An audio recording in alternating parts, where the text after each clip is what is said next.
বলুন এর মধ্যে কী আছে। আমার ছেলেটা যখন পয়সা থাকে এরকম করে। আমি মানা করেছি ওর জন্য একা, এতগুলো কী এনেছে জানি না, ভারী তো লাগছে ভালোই।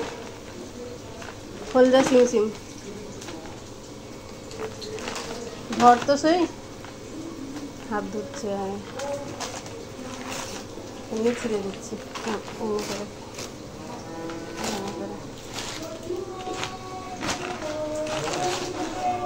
ওই রোল দেখছেন, এর মধ্যে রোল, এই যে নে বাবু,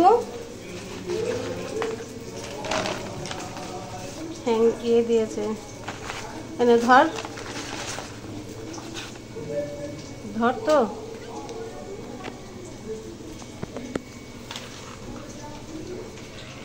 এই যে কত, তিনজন তো তিনটে, একটা তিনজন তিনটে। বাবা কি বড় ভাত খাবে কি করে তাহলে? ঠিক আছে আপনারাও আসুন খাবেন, ঠিক আছে, হ্যাঁ নিয়ে যা, আপনারাও আসুন সাথে খাবেন। রাখছি, টাটা।